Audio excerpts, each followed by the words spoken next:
building.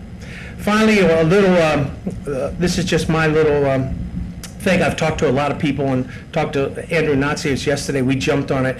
One of the concerns that jumps out at me after working in development for 35 years is public statements that I hear which are not based in any evidence that I'm aware of. When you hear that the NGO or the development communities are too expensive, ask yourself what people mean by expensive. We should be seeking the best value for the expenditure of taxpayer dollars, and I am not sure that the discussion is being framed correctly.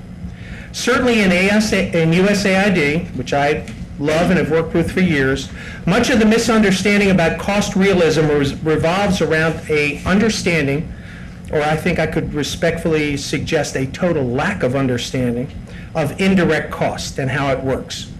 If someone has a higher indirect cost rate than someone else, they are automatically assumed to be more expensive. That is simply not a true statement. Please remember to ask, what is the base upon which the rate is being applied? Is it total direct labor, labor and fringe benefits, total direct cost?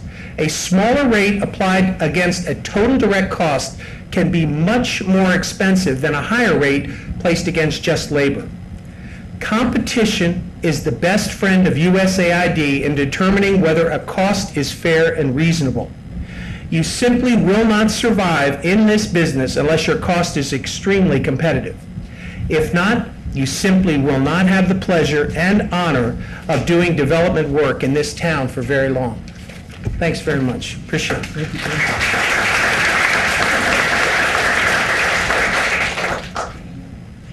And now Rodney Bent, someone else who has seen it all, but from some other perspectives. First, let me thank Chemonics for putting up the $10,000 door prize that obviously drew you all here. I can't imagine why you would have come down here on such a rainy day.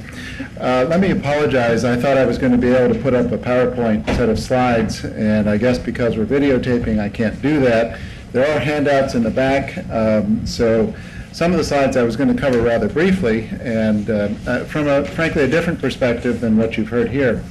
What I would say is that you've had kind of the perspective of grants, contracts, from the aid perspective. I wanted to take a giant step back and frankly talk about not just AID, but also MCC, PEPFAR, not just grants versus contracts, you know, the 1,000 permutations of those instruments, but really what are we all about, and what are the kind of recurrent themes that I see in the Obama administration.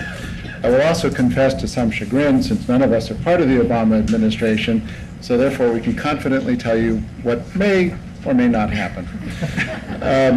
The first slide that I had put up was really, and I won't go through all the elements of it, but it was sort of the 10 or 12 criticisms of foreign aid that I've heard in all my years on House Appropriations, OMB, out in the public, out in the field.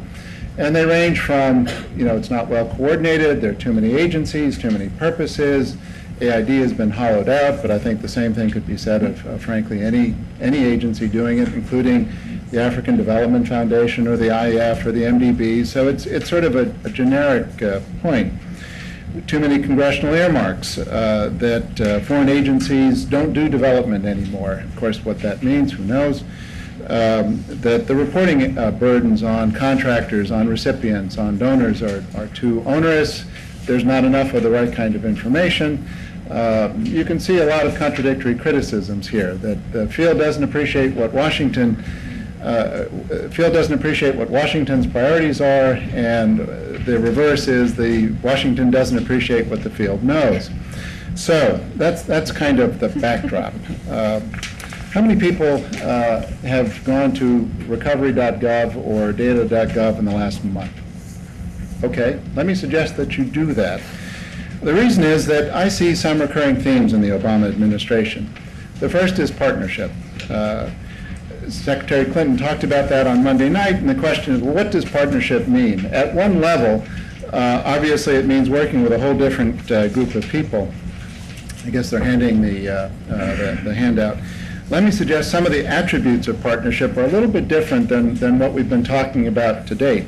One part is certainly shared purpose, shared control, but it also means different and compatible strengths. It means that there is an equivalency of status that people are not used to, and it means mutual respect. Second, accountability. And I want to come back and then talk about the MCC in some of these particular areas, because I think the MCC is a good example of what can be done and how it can be translated to other agencies, other institutions. Accountability. The attributes in my mind are metrics, measuring outcomes as opposed to regulating inputs, candor, explicit monitoring, and meaningful evaluations. In other words, what is it that you're really doing?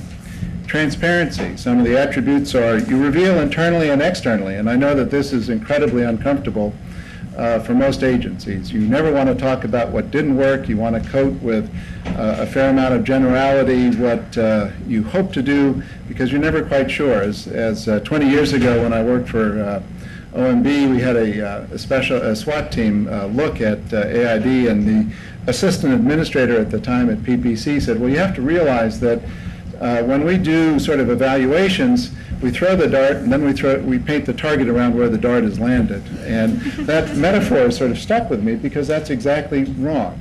What you want to do is to be quite explicit upfront about what you hope to achieve.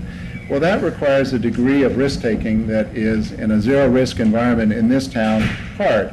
If you know that you're going to have the IG and the GAO and everybody else, Washington Post and New York Times, looking at everything that you do, there are a lot of disincentives for anybody who's smart, and most people I've seen in government are very smart. So part of the question for agency management is, how do you change those dynamics? How do you encourage people to take risks, knowing there will be failures? And failure is just part of what we're all about. Pragmatism. The attributes, and these are all sort of interrelated. You can see how the accountability and the transparency go together, but I think pragmatism too. Openness, avoiding the doctrinaire, looking at both sides of the coin, listening to all parties, changing that doesn't work. There is a lot, and I think Tony and I were talking a little bit before, there's a lot of experience about what doesn't work, and yet people bury it. It's out in the field. They don't want to talk about it. You'll be punished. If you are a lower-ranking employee and you go and you speak truth to power, bad things generally happen, especially if power wanted to do it that way. What I saw in Iraq was a lot of delusional thinking at times, and every once in a while you felt like screaming, the emperor's got no clothes. Let's talk about that. You know, are we here to buy clothes, or are we here to mend them? And if they're not there, what do we do? What does all of this mean to the foreign assistance community? And again, I'm talking really to the broad community. I'm talking to NGOs, contractors, consultants, agencies, people who are interested in this, think tanks, and I see a professor or two in the audience.